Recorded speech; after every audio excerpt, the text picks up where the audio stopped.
emissoras, sempre para trazer uma segunda-feira à noite, convidados especiais, assuntos interessantes, um debate e uma análise dos principais pontos para serem analisados no nosso país, na política, na justiça, sempre com especialistas. E hoje nós temos um grande especialista aqui sobre tributos. Aliás, a gente vai falar da reforma tributária.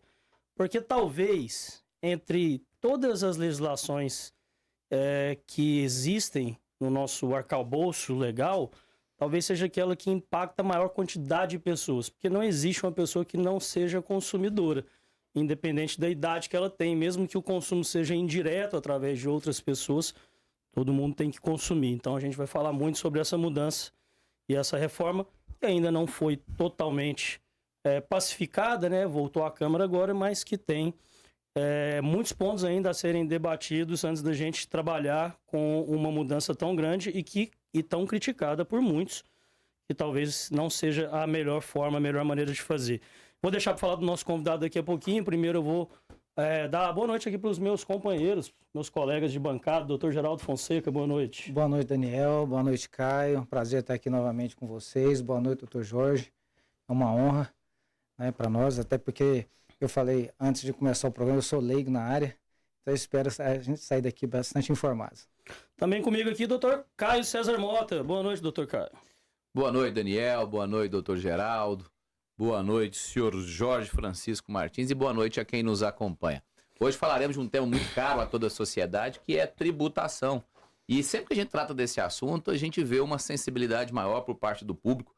E o Daniel já até adiantou as razões de assim o ser. Nós estamos falando de algo que faz parte da realidade de absolutamente todos nós. Então, você que nos acompanha ficará sabendo se, na verdade, nós estamos caminhando rumo ao progresso ou teremos, sim, então, um retrocesso partindo do pressuposto da carga tributária. Então, como adiantado aí pelos meus companheiros, hoje eu estou aqui com o auditor fiscal da Receita Federal desde 1992, Jorge Francisco Martins, que eu vou pedir licença já para chamar de meu amigo Jorge Martins. Seja bem-vindo ao programa Contestando. Muito obrigado por ter aceitado o nosso convite.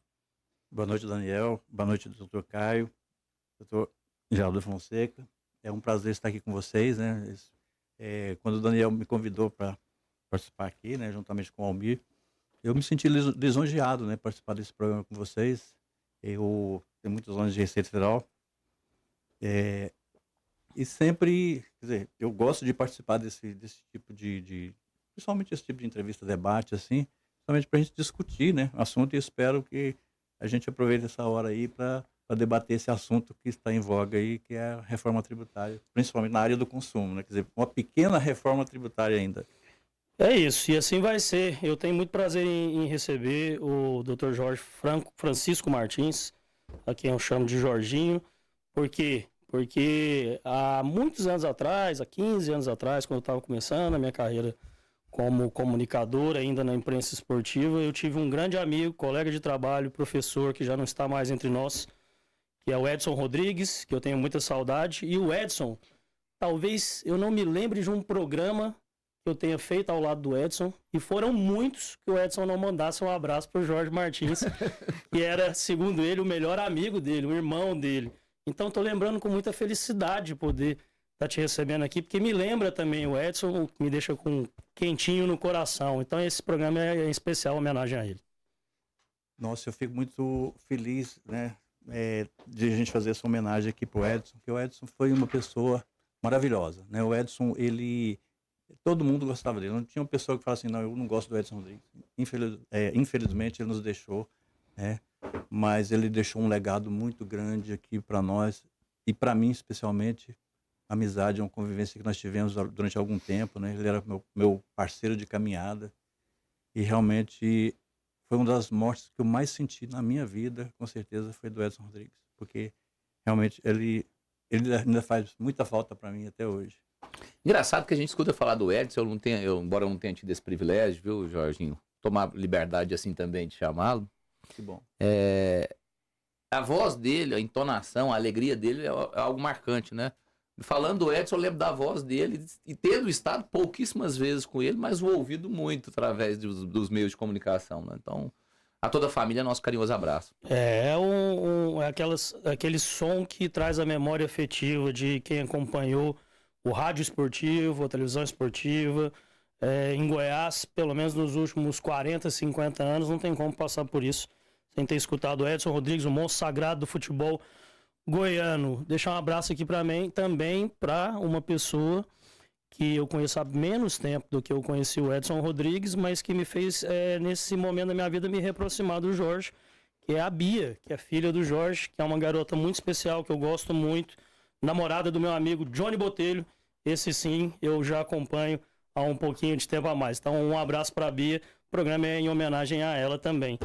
Vamos lá, delegado substituto da Receita Federal em Rio Branco em 93 e 94, chefe de fiscalização da delegacia da Receita Federal em Goiânia em 98 e 99 e supervisor do Imposto de Renda Delegacia da Receita Federal em Goiânia desde 1999, há 24 anos.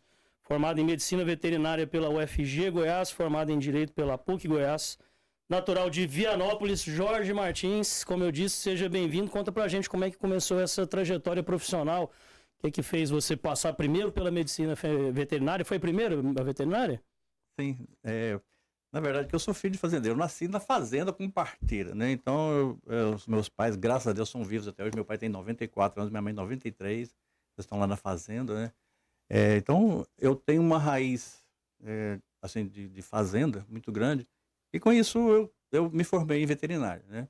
Exerci a profissão durante 7 anos.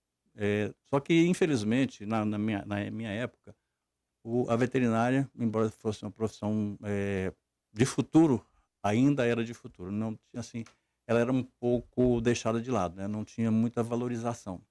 E aí a gente acaba, de alguma forma, tendo que buscar. A gente tinha família, né? Para criar, para cuidar, então eu tinha que buscar outras alternativas. Aí surgiu a possibilidade de eu fazer o concurso da Receita Federal, e aí consegui passar em 92.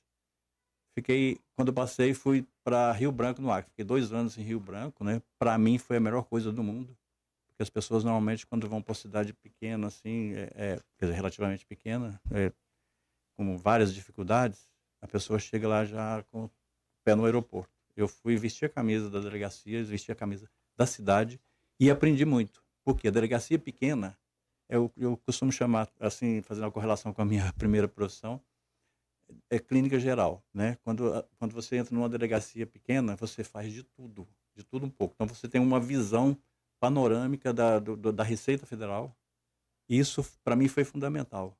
Porque se eu tivesse vindo direto para Goiânia, com uma delegacia maior, talvez eu entrasse numa área e ficasse naquela área, somente naquela área. Eu não ia ter possibilidade de conhecer todas as áreas da Receita, né? E hoje eu tenho eu agradeço, né, por essa forma que eu entrei na Receita, e hoje eu conheço a Receita Federal como um todo, especializei em uma área, né, que é Imposto de Renda da Pessoa Física, mas eu tenho um conhecimento razoável de todas as áreas da Receita. Vou fazer uma modéstia, né? Razoável. O currículo diz muito, né? Eu vou fazer uma pergunta que eu já sei um pouco da resposta, mas para você contar para os nossos telespectadores aqui. Quando vai chegando naquela épocazinha do ano, que você tem que fazer aquele negócio chamado da declaração do imposto de renda, quantas ligações que você recebe, Jorge? Olha, realmente é uma quantidade muito grande. E eu tenho uma questão comigo, porque hoje nem tanto, porque eu não estou trabalhando presencialmente na Receita Federal. Mas quando eu trabalhava, eu atendia muitas pessoas, não só por telefone, como também presencialmente, né? E se você verificar, na Receita Federal não é comum as pessoas atenderem por telefone. Eu era uma das únicas pessoas, mais de 200 auditores, eu era uma das únicas, e outros servidores também, eu era uma das únicas pessoas que atendia por telefone e atendia também presencialmente. Quer dizer, eu nunca fui assim as pessoas muitas vezes falam, pô, Jorge, né? Porque eu não sou famoso, mas eu apareci muito na televisão, a pessoa fala, deve ser muito difícil falar comigo. Pelo contrário, era a pessoa mais fácil de falar comigo, lá na Receita era comigo mesmo, entendeu? E isso é uma questão que é muito do jornalismo. Quem acompanha o jornalismo por dentro sabe, porque todo ano existem pautas que são obrigatórias. Então chega final de ano, tem aquela pauta sobre o que comprar para o Natal, o que aumentou e que diminuiu, o feriado que vai abrir e vai fechar. E na época da Receita, sim, como fazer sua declaração de imposto de renda, e geralmente é sempre o Jorge que está atendendo a imprensa já há muitos anos. Doutor Caio, sua disposição. Doutor Jorge, a gente, embora tenha discutido inúmeras vezes, né, sobre, inclusive falamos de maneira muito breve um dia, nós aqui neste mesmo programa, nessa mesma bancada. A questão ainda parece muito duvidosa, muito nebulosa, sobre o que se diz aí de nova reforma tributária, ou de reforma tributária para o calendário 2023, que terá reflexos aí para os próximos, pelo menos para os próximos 10 anos, né, de forma gradativa. Pelo menos assim tem sido narrado. E a gente percebe que não há consenso, nem mesmo entre os parlamentares. Alguns defendem de forma ferrenha, outros criticam de forma fervorosa. A pergunta que eu faço a gente tem visto que aqueles que criticam têm defendido que há, inegavelmente, uma majoração considerável dos tributos.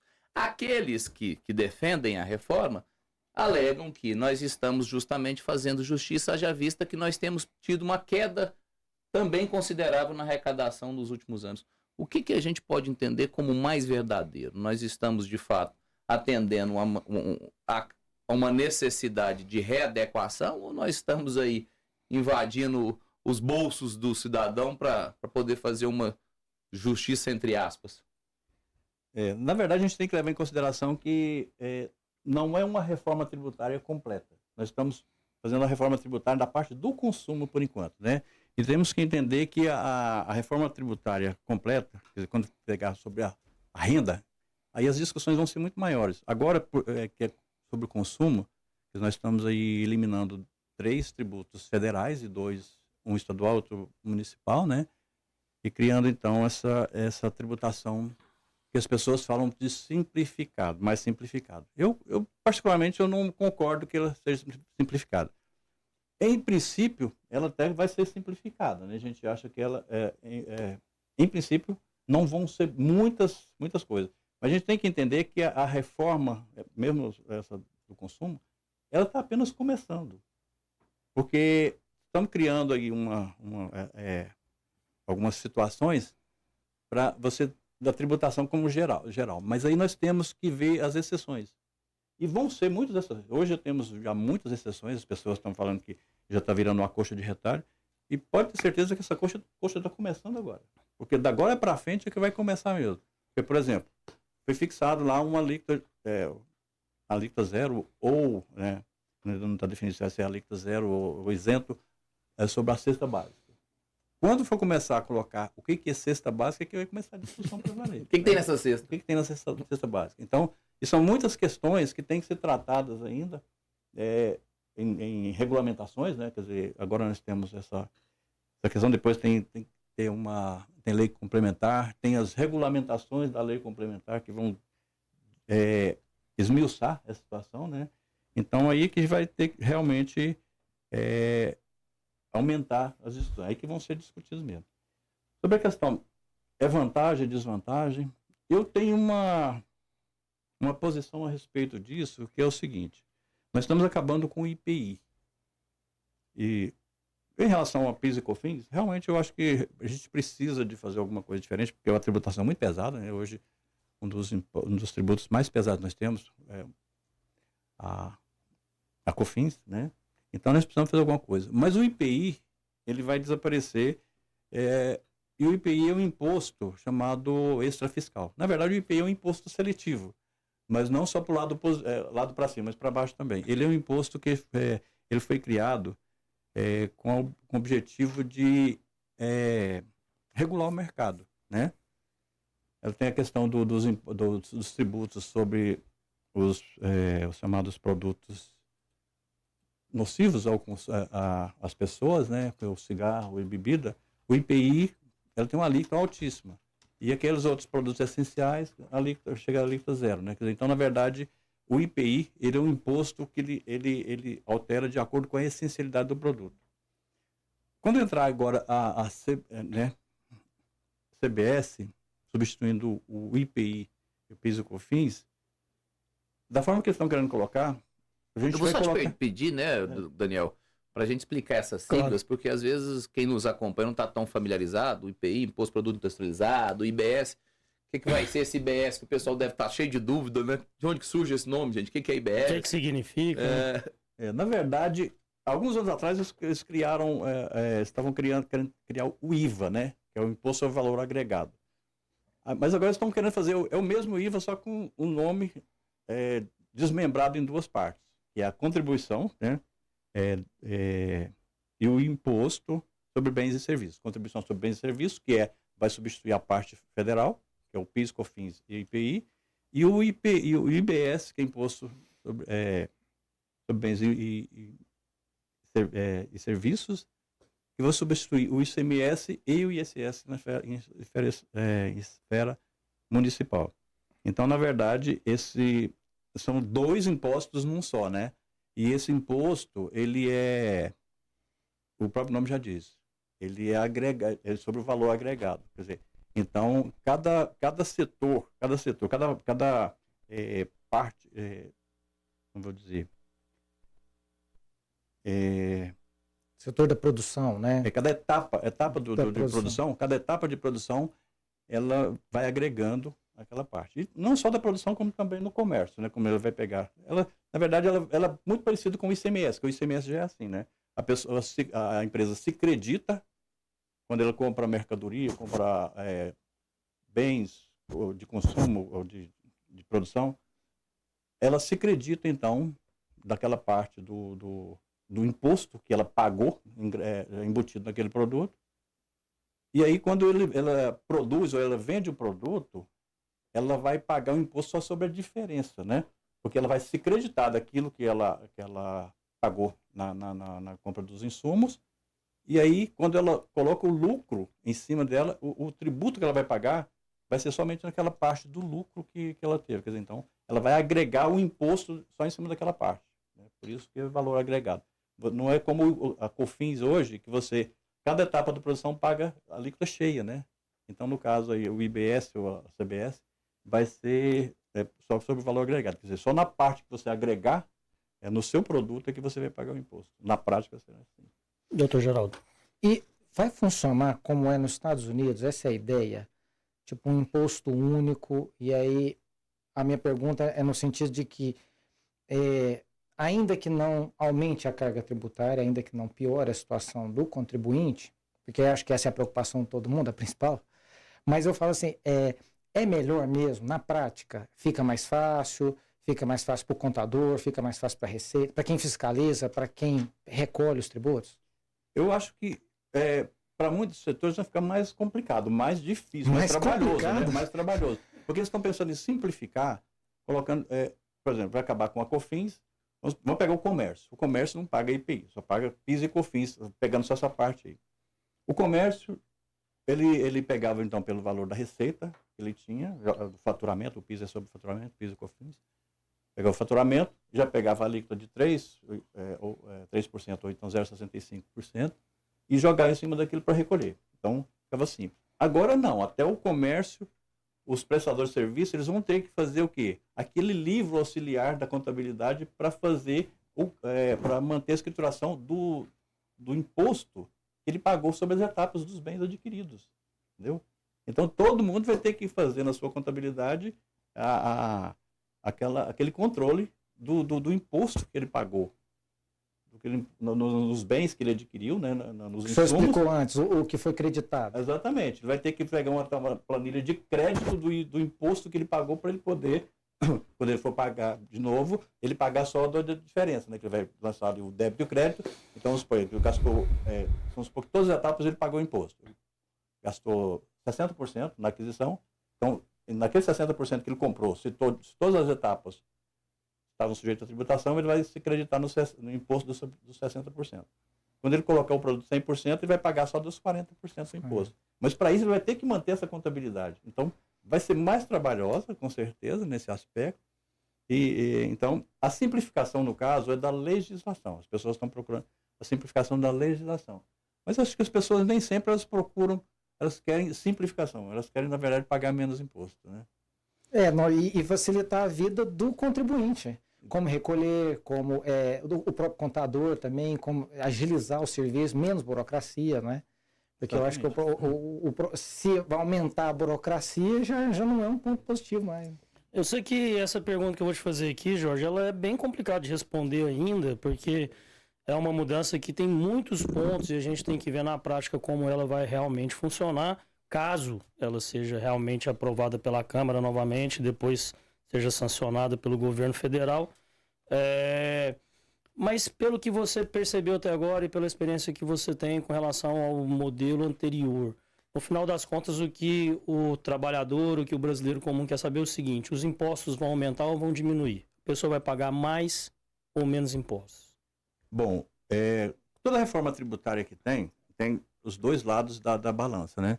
Os contribuintes querem a reforma tributária para pagar menos imposto. O governo quer uma reforma tributária para arrecadar mais. Quer dizer, é uma conta que não fecha. Quer dizer, na verdade, tem aí aquele cabo, né? Cada um puxando para o seu lado.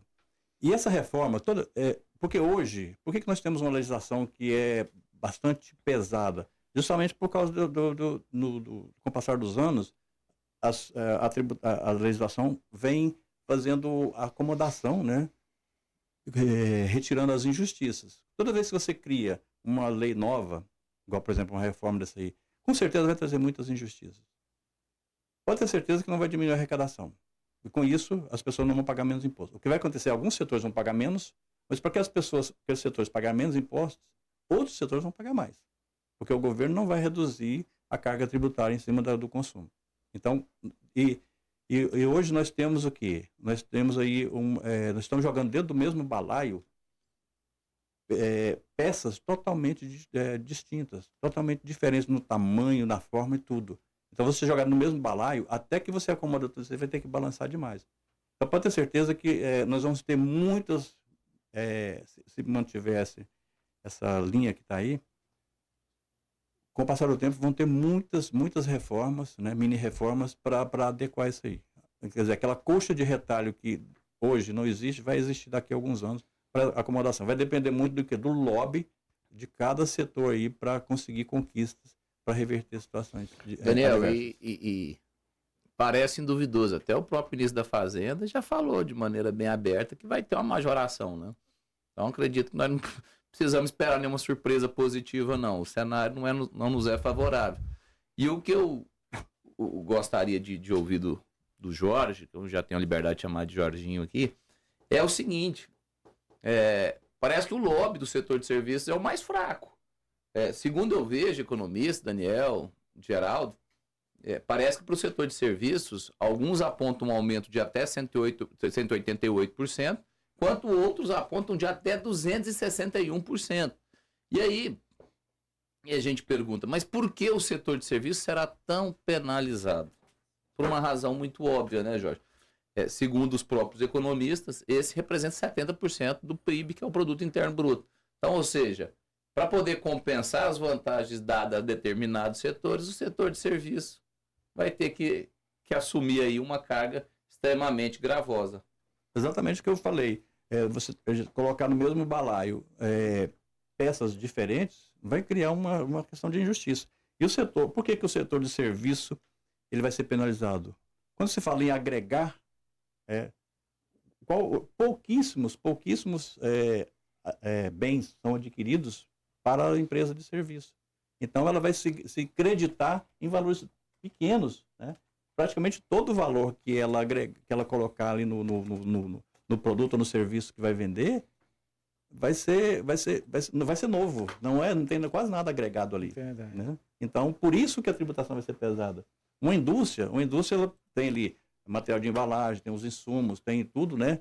Praticamente só a mão de obra que ela não vai se creditar. Mas o resto tudo ela comprar, ela vai se creditar daquela parte. Então, quando ela agregar o valor ali, quer dizer, aquele valor que ela agregar, vai ter uma tributação pequena, comparando com o serviço, né? As empresas prestadoras de serviço, não só de serviço, de uma forma geral, as empresas. E aí que eu vejo o ponto negativo. As empresas que mais empregam vão ser as mais penalizadas. Por quê? Porque quando você pega, comparando assim, se tem uma empresa que boa parte do custo dela é de mão de obra, ela não vai se acreditar em nada, né? Em contrapartida, se aquela empresa tem pouca mão de obra e muitos bens adquiridos, ela vai se acreditar. Quer dizer, então ela vai ser beneficiada em relação às empresas que empregam muito. Você não pode acreditar a seu favor despesas trabalhistas, né? Porque, na verdade, não porque houve geração de imposto naquela... Imagina o escritório de advogados, você contrata... Qual que é o custo que ele tem? Qual que é o insumo? Você contrata 10 advogados, o dono do escritório. Né? Vamos um pouco, são todos carteira assinada, tem que cumprir horário, carga horária, aquela coisa toda. E aí, ele não pode... Isso não é acreditado a favor dele, né? É só despesa, né? Então, exatamente. aí como é que ele vai fazer isso? Ele hoje não tem produto, né? Hoje o que ele tem é sistema, não tem folha mais. O material de expediente é muito curto. Ele vem de marca, né? Ele vem de nome.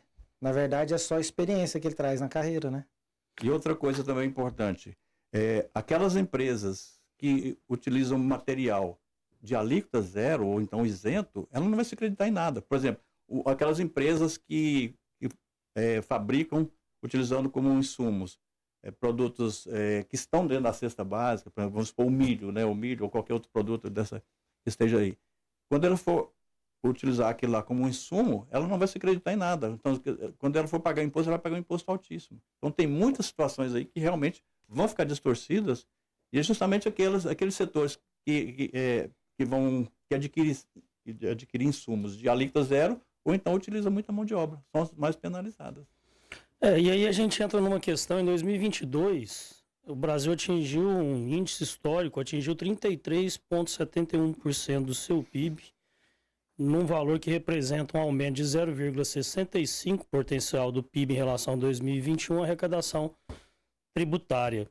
É uma das mais altas do mundo, não é a maior, quem lidera é a Dinamarca, mas o Brasil está entre os 30 países que mais arrecadam impostos no mundo. Só que entre esses 30 países, segundo o Instituto Brasileiro de Planejamento Tributário, o Brasil é o que menos dá retorno à sua população.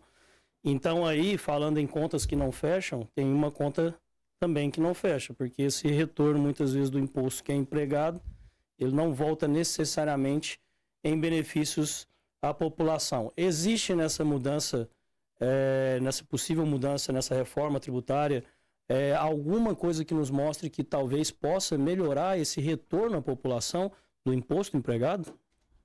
Olha, diretamente para a população, eu não estou vislumbrando muita coisa em cima disso, não. O que vai acontecer, que tem algumas situações aí para o mais pobre, eles estão falando em algumas situações, por exemplo, o cashback. Né, alguma coisa assim, para dar um retorno aí de valores que as pessoas de renda mais baixa pagarem de alguns produtos, né? O imposto que está embutido naquele produto seja revertido para aquelas pessoas, né? Para as pessoas de baixa renda. Então, nessa parte aí, nesse quesito, pode acontecer. Mas, regra geral, eu não vislumbro muita coisa, não. Nem essa questão que você já havia falado sobre os impostos da cesta básica também não é algo que possa trazer um retorno? Aí que está a questão. Vamos ver como é que eles vão fazer essa cesta básica, né?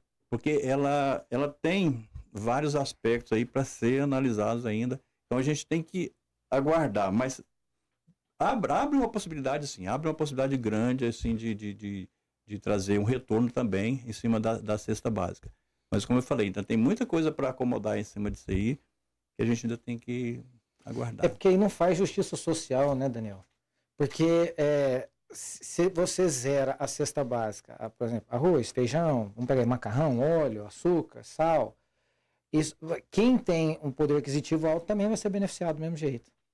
Não é? Porque não zera só para quem não é só o menos favorecido que consome arroz, feijão. Exato. Então, assim, eu acho que o cashback já mostra um sinal de tentar resolver a coisa socialmente falando. Eu estava olhando aqui na internet, por exemplo, uma pessoa que ganha um salário mínimo e uma pessoa que ganha 10 salários mínimos. Ambos vão à loja comprar um celular de R$1.000. Não é um mediano, não é nem muito caro, né? Não é desses R$1.000. R$400 é imposto. E a pessoa que ganha um salário mínimo vai pagar R$400 de imposto. A pessoa que ganha 10 vai pagar 400. Aí a comparação é uma 30% do seu salário, a outra 5% do salário. Né?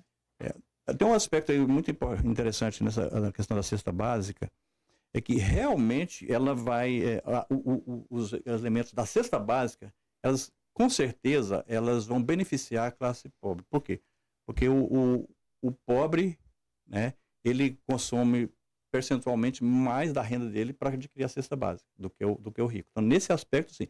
No entanto, a cesta básica mesmo na questão do pobre, ela não significa muita coisa.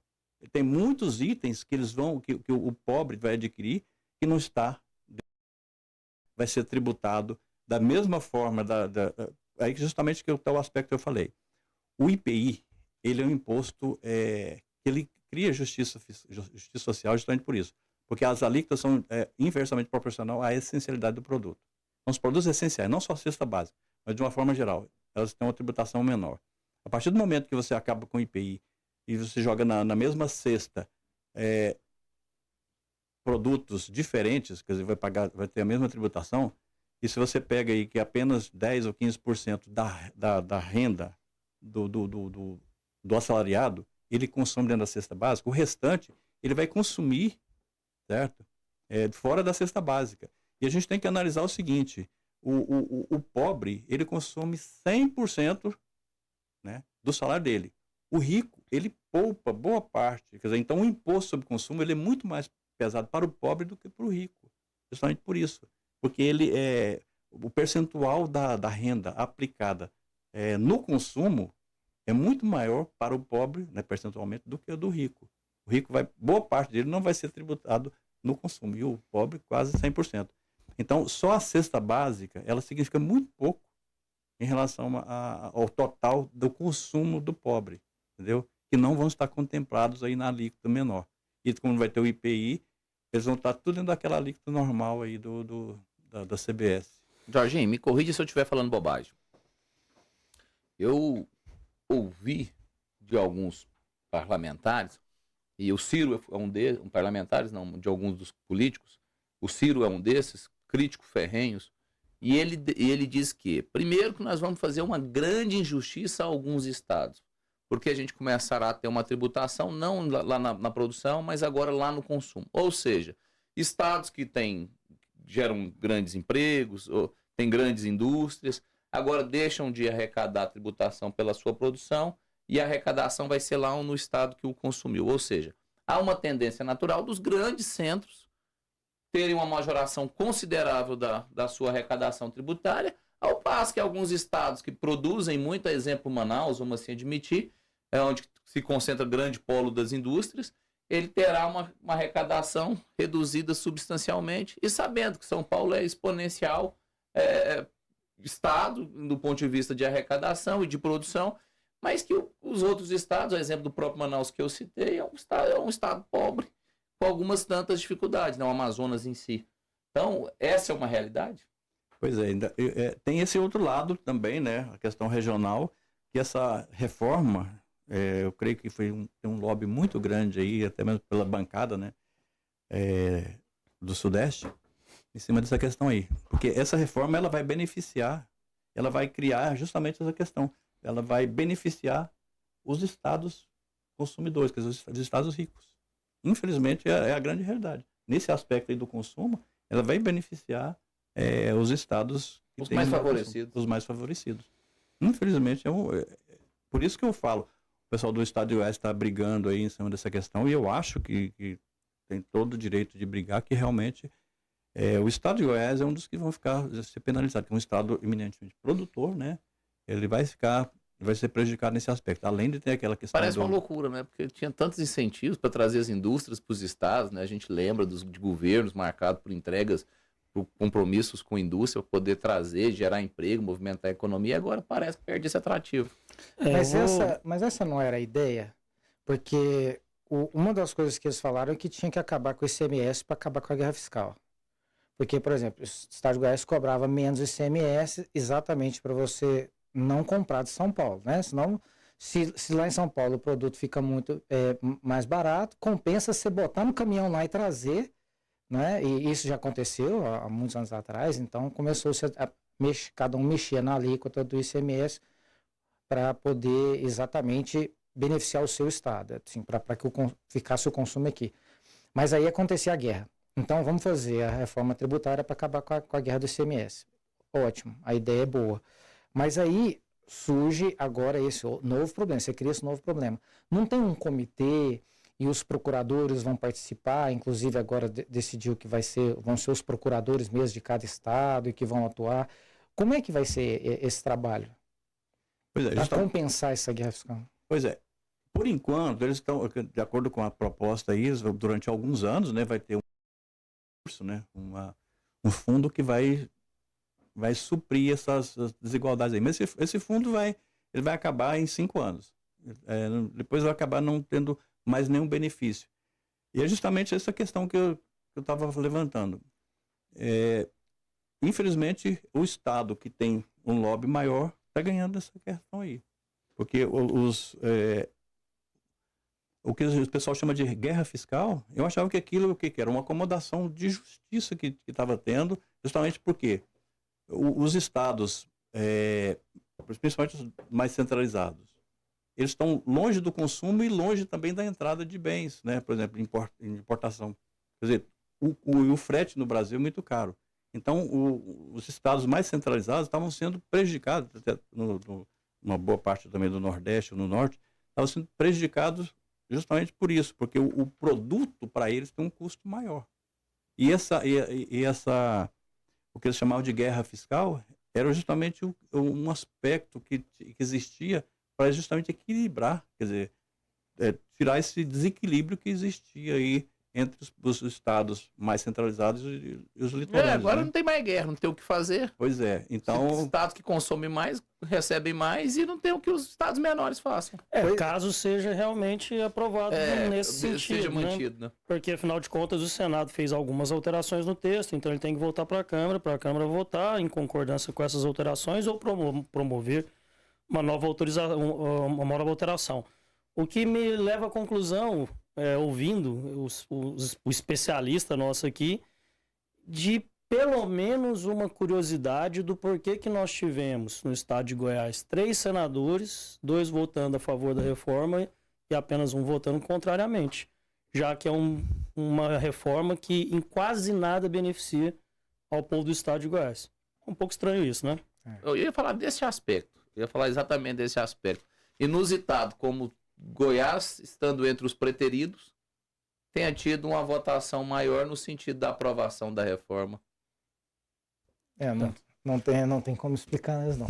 E Jorge Martins, eu quero saber aqui agora, eu vou falar um pouco mais para frente, a gente já está concluindo quase a segunda parte aqui do programa, vou falar um pouco mais na frente sobre uma outra questão que pode prejudicar o povo do estado de Goiás, o estado de Goiás, que é justamente a questão da forma com que esses impostos vão ser distribuídos, ficarem concentrados nesse conselho, que seria gerido pelo governo federal, com participações dos estados, mas que você tira do governador do estado a condição de poder realmente fazer os investimentos que ele julga necessário, e como o próprio governador Caiado disse em suas críticas, o governador é apenas um ordenador de despesas, ele apenas autoriza ou deixa de autorizar aquilo que vier desse conselho. Para mim, essa é uma das partes que mais me preocupa. Mas a parte que preocupa muito o Dr. Caio, e eu queria que você explicasse para a gente, é o que é o imposto do pecado, Jorge Martins. Você fala o imposto do pecado, o imposto seletivo? O imposto seletivo de competência federal sobre serviços prejudiciais à saúde e ao meio ambiente, como cigarros, bebidas alcoólicas. Por isso, assim, apelidado imposto do pecado. Pois é. Na verdade, o pessoal chama de imposto do pecado, eu chamo ele de imposto santo. Você lembra quando nós falamos sobre a questão do IPI? Eu sempre defendi o IPI, em todas as minhas conversas que eu estava defendendo, justamente por causa ele tributa, a tributação dele é inversamente proporcional à essencialidade do produto.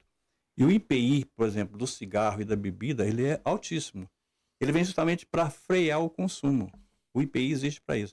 E acabando o IPI, eles tinham que criar alguma coisa, pelo menos, para reduzir essa injustiça, essa discrepância que o CBS traz, a CBS traz, é justamente isso aí. Então, esse imposto seletivo, tributariamente, o imposto seletivo ele serve para regular para cima ou para baixo. Mas eles estão chamando de imposto seletivo só de regulação para cima, de tributação, né?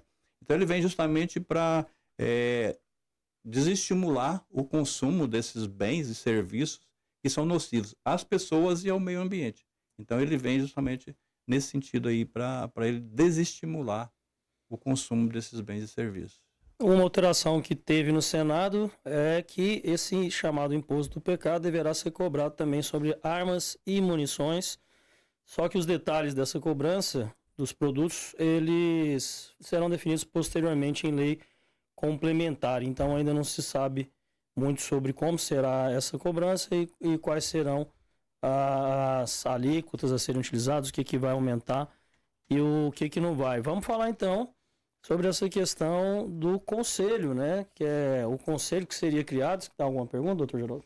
Não, na verdade era só para fazer uma complementação que a gente estava conversando aqui antes.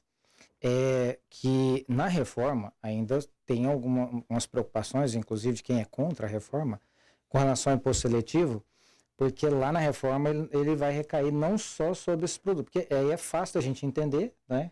Que quando é um cigarro, uma bebida e tal.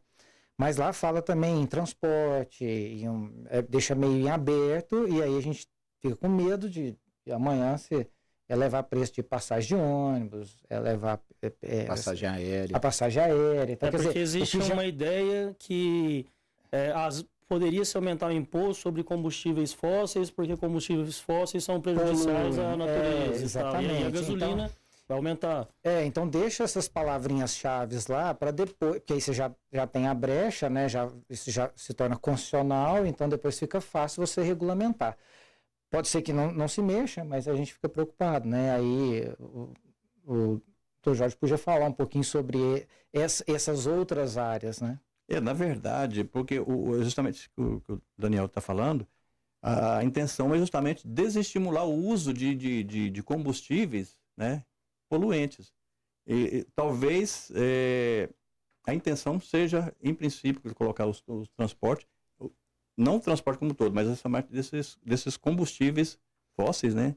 E talvez, mas a gente tem que pensar também que hoje já estamos avançando bastante na utilização de outros tipos de combustíveis, né? Menos agressivos ao meio ambiente. Talvez por isso que estão colocando essa questão aí do transporte, incluindo aí os combustíveis, como possibilidade de incluir nesse imposto seletivo justamente por isso. Mas, como o Daniel falou, vão ter agora leis complementares, né, e regulamentações das leis, é agora que vai começar realmente a reforma. Tudo hoje que nós temos hoje é um esboço ainda, né? Isso que está sendo votado aqui é um esboço da reforma tributária no consumo. A regulamentação dela, que realmente vai dar muito mais trabalho, ela vem depois, né? É um esboço ruim, né? Assim, eu confesso que vejo com muita ressalva e muita dúvida. E se a ideia do governo é realmente essa, ou dos parlamentares, de modo geral, é realmente essa, aumentar a tributação sobre os combustíveis, eu vejo com maior prejuízo, novamente, ao menos favorecido. Esse não dá conta de comprar um carro elétrico novo. Aliás, quem dá conta de comprar um carro novo hoje no país? Os carros viraram uma loucura.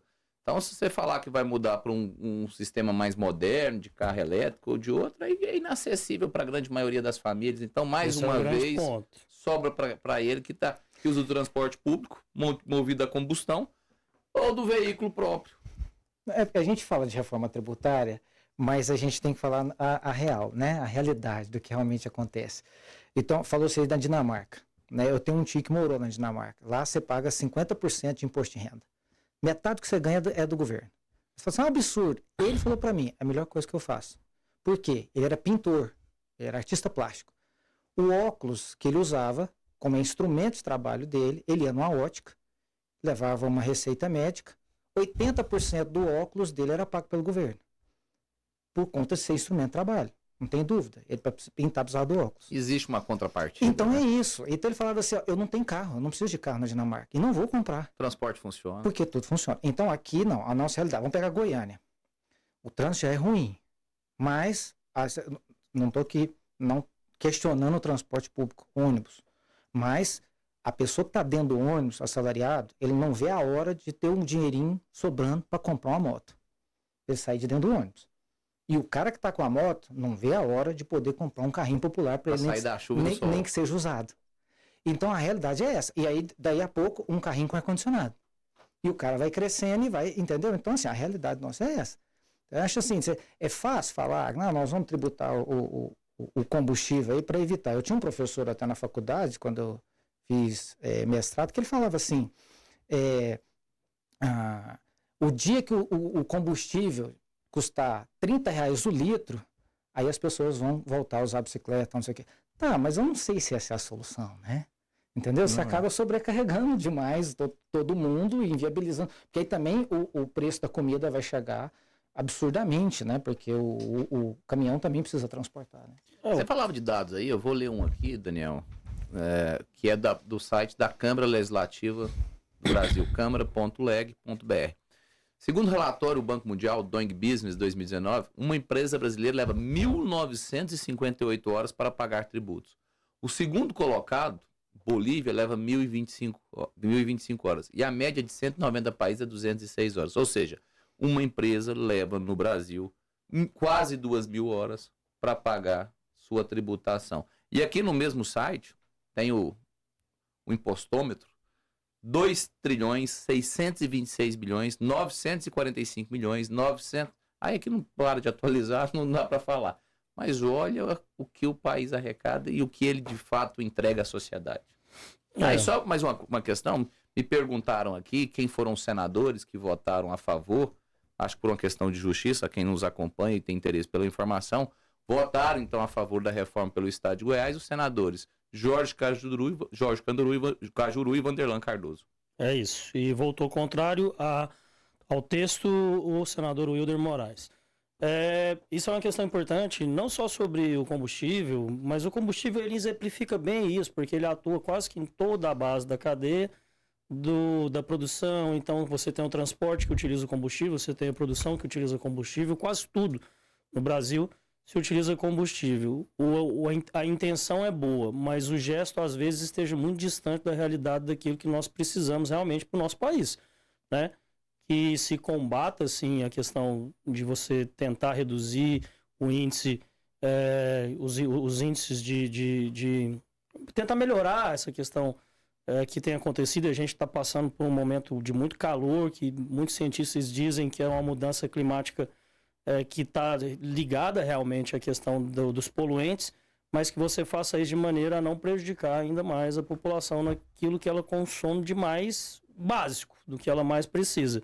Eu tenho visto muito se falar nessa reforma tributária sobre algumas mudanças que são emblemáticas porque são utilizadas como bandeira política. Vai se taxar jatinhos, vão ser taxados lanchas, vai existir imposto sobre herança. Mas isso ele acaba atingindo uma pequena parcela da população. Que se tem que ser taxado ou não, no final das contas, isso não retorna para a população se o imposto dela acabar aumentando. Porque a gente sabe que muito dificilmente todos os serviços essenciais irão melhorar muito com essa reforma tributária. Ou estou errado?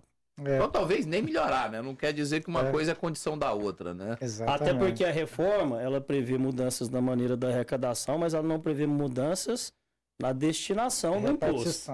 Inclusive o governo federal já sinalizou uma economia na segurança pública para o próximo calendário. Ou seja, tem algo mais essencial do que saúde, segurança e educação? Então, um dos principais pilares da sociedade já tem uma promessa de corte. E um corte que preocupa muito, né? Se no estado de Goiás nós temos visto os números da criminalidade reduzirem, parece-me que há uma sinalização já contrária em âmbito nacional. Então, eu queria que, para a gente ir concluindo aqui, o Jorge falasse para a gente sobre isso, sobre essa questão de não existir mudanças em como esses impostos serão utilizados e, principalmente, sobre o ponto mais questionado pelos governadores, que é a criação do Comitê Gestor do IBS, que vai substituir o ICMS e o ISS. Esse conselho será composto por 27 conselheiros, representando os estados, o Distrito Federal, um para cada unidade da federação. 14 serão eleitos com voto em peso igual pelos municípios e 13 representantes serão eleitos com voto ponderado pelo número de habitantes pelos municípios. Já começa daqui porque é muito confuso para a pessoa entender como que isso vai funcionar. No final das contas, quem vai gerir esse imposto, digamos assim, esse IBS, é um conselho federal que tiraria dos federados dos estados, segundo seus governadores, a sua autonomia. Como que você vê isso, Jorge Martins? Olha, é justamente esse comitê, esse conselho, ele vai, a formação dele faz mais ou menos uma mistura do que existe no Congresso, né? A Câmara e o Senado. Enquanto o Senado, independentemente do tamanho da população, cada estado tem uma mesma quantidade, e a Câmara já é o contrário, né? Já é diferente, já é de acordo com o tamanho da população. E esse conselho ele vai justamente fazer uma mistura disso, pegando no aspecto aí os conselheiros por estado, né? Independentemente do tamanho do estado, eles vão representar mais ou menos o que representa o Senado. Então eu acho que esse comitê, na hora de definir, de fazer a regulamentação, eu acho que ele tem mais possibilidade de ser mais justo justamente por isso, porque tem uma parte boa dele aí que é distribuído por estado, independentemente da população, né? Então, talvez no comitê, nesse conselho, diminua um pouco essa discrepância que existe hoje em cima dessa mudança, dessa reforma. E a formação desse conselho? Me tire essa curiosidade. Vocês sabem como ela se dará? Bom, aqui no texto está dizendo que as deliberações do comitê serão tomadas se alcançarem cumulativamente os votos nos estados da maioria absoluta de seus representantes e de representantes que correspondem a mais de 50% da população do país na Câmara, o índice era de 60%, e nos municípios da maioria absoluta dos seus representantes. Como que vai ser feito isso? É através de indicação? Pois é, outro fator curioso. É um fator curioso. Me parece mais um órgão, e aí eu quero chegar nesse debate com vocês, de você colocar um conselho que tira dos representantes eleitos pelo povo, como governadores do estado, a capacidade de poder decidir para onde que esse imposto vai ser alocado, segundo aquelas necessidades que ele conhece do estado, e passa para um segundo representante que está agora num conselho diferente, onde vai ter um poder muito grande, né? Um conselho que vai ter um poder muito grande. Sendo que a gente acabou de dizer aqui que a reforma, em diversos aspectos, ela pode ser boa para estados como São Paulo, como Rio de Janeiro, e ruins para estado como Goiás, e nós temos representantes, tanto na Câmara como no Senado, do estado de Goiás, que votaram a favor dessa reforma tributária. Então, isso realmente é uma segurança desse imposto ser gerido de uma maneira mais igualitária, digamos assim? Quando eu falei que talvez tenha essa vantagem aí, eu não coloquei uma posição que eu acho que... Porque esse comitê, esse conselho, ele vai ser mais técnico do que político. Pelo menos deveria ser. E por ser mais técnico, ele vai justamente direcionar para essa questão da justiça, com mais propriedade do que quando ele é político. Acabamos de falar aqui que nós temos, embora o estado de Goiás, né, em princípio, ele seja um estado prejudicado, está perdendo 2-1 no Senado, por questões que? Regionais? Políticas. Questões políticas. Então eu acho que o comitê, esse conselho, se ele for mais técnico, ele vai ter condição de quebrar muitas questões que estão de injustiça fiscal, que estão dentro dessa reforma, porque justamente a reforma é política. Ela não leva em consideração o aspecto técnico. Infelizmente é verdade. O senhor acha que ela vai funcionar como o CARF? Que é o Conselho Administrativo de Recursos Fiscais? É mais ou menos assim? Olha... Porque eu andei vendo umas decisões do CARF e aí eu vi que no Brasil você não pode ser amador, né? Então, por exemplo, eu vi aqui, Daniel, sabe você ver tanto que é interessante isso, sabe por que o sonho de valsa mudou a embalagem? O pessoal fala, porque é para ficar mais fresquinho, que é para não sei o quê. Não, é só porque agora ele é vendido como wafer. É a questão do IPI. E aí o wafer é isento, enquanto que bombom paga 7%. Então ele mudou a embalagem, o sorvete da McDonald's. Porque é o atacadão e não o supermercado. Não, o sorvete do McDonald's não chama sorvete mais, chama bebida láctea. Porque a bebida láctea paga menos imposto do que o sorvete. E aí a gente volta a discutir o que a gente falou aqui desde o começo. Vamos utilizar esse exemplo do sonho de valsa. Nada contra a marca, é muito gostoso o chocolate. Essa mudança fez com que a alíquota de imposto diminuísse. O preço para o consumidor final diminuiu? Não. Não, e volta também naquela pergunta que eu fiz. Assim, a ideia de que seja um comitê técnico. A ideia de que o ministro da Fazenda seja um cara... Não estou criticando nenhum ministro de Fazenda em específico, mas estou dizendo, a ideia de que o ministro da Fazenda seja um cara técnico, que o secretário de Segurança Pública seja um cara técnico. E no Brasil a gente não vê o critério de escolha sendo a tecnicidade. O critério aqui pode ser qualquer outro. E quando a gente cria mais pessoas no processo, eu fico mais descontente, eu em particular. Nós temos 17 deputados estaduais. Nós temos, salvo engano, 35 vereadores. Nós temos 3 senadores. Nós temos governador. Nós temos... Rapaz, é uma infinitude de pessoas que parece que não estão no mesmo barco. Exatamente. Então aí você coloca mais uma pessoa, mais uma figura, e você não tem segurança nenhuma da tecnicidade dessa pessoa, e nem do compromisso dela com o seu próprio Estado. Aliás, nem aqueles eleitos, por vezes, não têm. Mas existe uma chance relativamente grande dessas pessoas serem indicadas serem técnicos.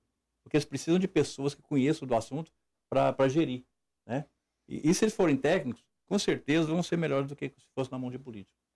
Né? A esperança, tenhamos essa esperança, né, de que haja um critério técnico para a eleição de pessoas técnicas. Como eu disse, me assusta muito, isso é uma opinião particular minha, e mesmo com essa campanha que o governador Ronaldo Caiado fez em procurar a imprensa nacional de alertar para os riscos dessa reforma, e essas mudanças acontecidas no Senado não melhoraram a proposta, segundo o próprio governador, pioraram a proposta da reforma tributária. Ele se reuniu com outros governadores. Se reuniu com outros governadores que eles não tenham conseguido motivar e abrir os olhos daqueles representantes nossos que estão no Senado, que estão na Câmara dos Deputados, não é não votar a reforma, não é não mudar as coisas, cada um tem a sua maneira de trabalhar, mas a pensar isso ser feito de uma forma que o Estado não fosse prejudicado. Porque todos nós aqui estamos trabalhando para ver um Estado melhor, é isso que nós queremos, né? Jorge Martins, foi um prazer te receber aqui no Contestando. A gente ainda tem uns minutinhos aí. Queria que você falasse para mim, já na sua despedida, sobre o seu feeling. O que você acha? O que o pessoal quer saber? Essa reforma vai ser aprovada do jeito que está mesmo? Afinal de contas, já é a segunda vez que ela volta. E depois as leis complementares vão definir? Pois é. Não, eu acho que a reforma, vamos dizer assim, política... dentro da reforma tributária do consumo, ela não vai mudar muita coisa, não. Até mesmo porque eles já estão doidos para aprovarem, né? Mas, como eu te falei, essa reforma que está sendo aprovada aí, ela é o início da coisa. Então, porque o que existe agora de leis complementares, regulamentações dessas leis, é que vai ser o grosso mesmo das discussões que vão, né, acalorar daqui para frente, que deve ser muita coisa. Então, essa reforma deve ser aprovada. A parte política, né, vamos dizer assim, da PEC, né? Vai ser aprovado, não vai ter muita mudança, não. Mas as mudanças virão depois, né? Inclusive, um último fator aqui, ao saber da aprovação no Senado, o governador Ronaldo Caiado, que está em missão na China, disse que irá estudar a possibilidade, inclusive, de acionar o STF contra essas mudanças, porque não entende que a lei seja constitucional, ou seja, a gente ainda deve ter um prolongamento aí fora os desdobramentos do fora jogo, do legislativo. Provavelmente. Boa noite, Jorge. Muito obrigado pela visita. A gente com certeza vai contar com você aqui mais vezes, principalmente naquela época que está chegando, viu, de declarar o imposto de renda. Mas muito obrigado por ter aceitado o convite do Contestando. Eu que agradeço o convite para estar aqui com você, nesse bate-papo agradável aqui.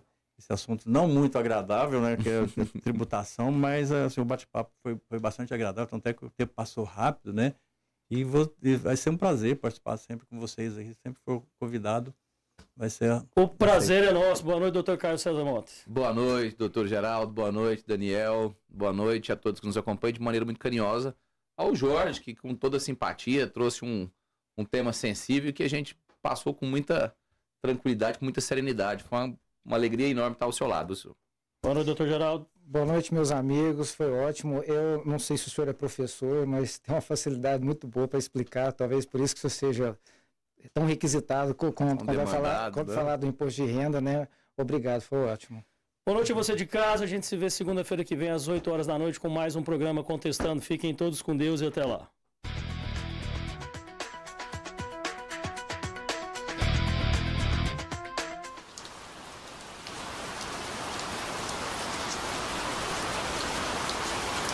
Shell Energy.